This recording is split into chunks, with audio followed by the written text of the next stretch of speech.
It is officially Sports Monday. Welcome back. I'm Elliott Polakoff. This is what we call doing double duty. I got the camera in one hand, the mic in the other hand. Rockville just scored a touchdown. The Connecticut Sun were up by 16 points at the half. Game over, right? Nope. You've got the signs that say, "We beat LA." You've also got these little towels saying, "Damage done." The damage was definitely done. The only question is, how do you fit all of these in one hand with all the stuff that they're giving away out here? It's about 20 degrees out, and you've got some kind of it literally is frozen. Your whipped cream is just rock solid. The NCAA tournament, it's a special time for players, it's a special time for schools, and it's a special time for fans. But it's also a huge event for local businesses. Here goes nothing. I can't even get this. Oh, there's already a hot dog on the ground. I don't want to add to it. Oh, that was pretty good, right? Some football teams don't even get this many fans at their games, but at today's Patriots send-off, more than 30,000 fans pouring into Gillette Stadium. Eric, if the new Netflix documentary about Aaron Hernandez told us anything, it's that people have really strong opinions about the former Patriots star. Sports betting and paying student athletes, I mean, is that something that you feel like is always a constant discussion within the NCAA? They are back here in Hartford where they won early and often last season. They're going to try to prove once again there is no place like home. You've got football, you've got basketball, you just don't know what you're going to do with the remote, but you know it's going to land somewhere good. What a finish out in New Britain, but in reality, Central Connecticut State won today before they even took the field. Michael Mushaw, a junior linebacker for the Blue Devils, and Mike donated bone marrow last year to try and save a young girl's life. Mike got to meet that young girl this weekend and see firsthand what a second chance of living looks like. Eleanor's about to turn 2 years old. She likes to dance, and she loves Central Connecticut State football. I think we're the biggest Blue Devil fans in our town, maybe the only Blue Devil fans being from Virginia. Her favorite player? That's easy. All she could say was, "Mike, Mike, Mike, Mike," out of the windows. When Mike Mushaw donated bone marrow to Eleanor last July, they didn't know each other, but they're making up for lost time. We FaceTimed, we've called multiple times, almost every weekend. But meeting someone face to face, that's different. Finally being able to put my arms around him and just give him the biggest hug in the world and saying thank you was a very rewarding experience. Physically getting to meet her, she's amazing. She's a little ball energy, she'll run around. She just puts a smile on everyone's face. Mike knew he had to do something big to return the favor. Record the game-ending sack, that qualifies.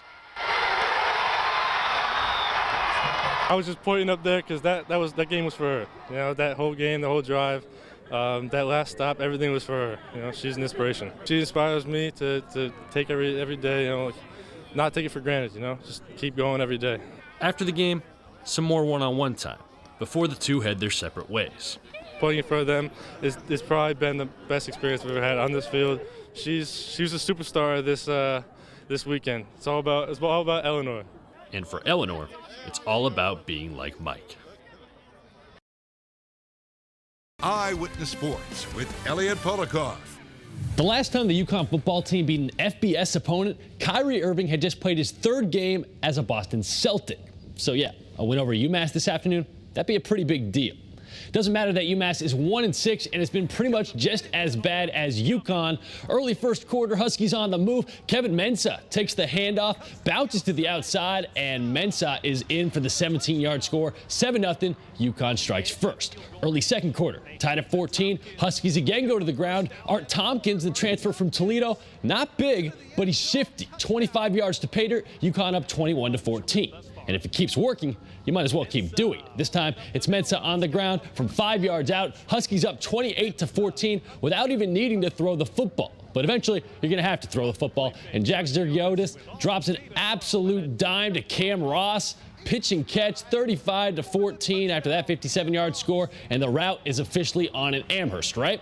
Well, not so fast. The Minutemen cut the deficit to 7. Midway through the third quarter, the Huskies respond with a little trickery. The wide receiver pass from Quavon Skanes to Jay Rose. 42-28 Huskies. UMass never gets closer than 21 the rest of the way, and the streak is finally over. UConn finally beats an FBS opponent. They finally get a road win, beating UMass 56-35.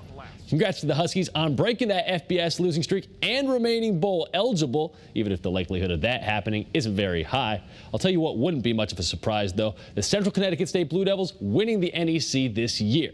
CCSU ranked 24th in the latest FCS polls, unbeaten against FCS opponents. The Blue Devils hosting Long Island this afternoon, and the defense came to play in this one. First the sack, then the fumble recovery by Frederick Allen. The third, Blue Devils take over in enemy territory. 4th and 23 from the 33-yard line. Not looking too good in terms of putting any points on the scoreboard, much less getting a first down. But Aaron Winchester finding Kyron Pedway for the gain to the 1-yard line. CCSU scored on the next play. Long Island trying to get cute now on a 4th and short. And once again, Central Connecticut State's defense having no problem blowing up that play in the backfield. Under 2 minutes to go in the first half. Aaron Winchester hooking up with Arthur Gilmore for the 4-yard score. 14-0 Blue Devils at the half. They go on to win it 28-0. They are now 7-1 and 3-0 in NEC play. And last but not least, Brad Stevens and his Boston Celtics in Madison Square Garden to face the New York Knicks. Second quarter, Boston up 3. Knicks rookie R.J. Barrett going baseline. Marcus Smart saying, "No, no, no, young fella." Take another look. It was actually a tag team effort of Jason Tatum and Smart blocking Barrett. Fourth quarter, Boston up double digits. It's Kemba Walker time. And I know there are a lot of UConn and Celtics fans in this state, and they are loving that Kemba is putting on a show just a couple of hours to the east. The former Huskies All-American put up 32 tonight in New York City as Boston wins big, 118-95. And a quick World Series update.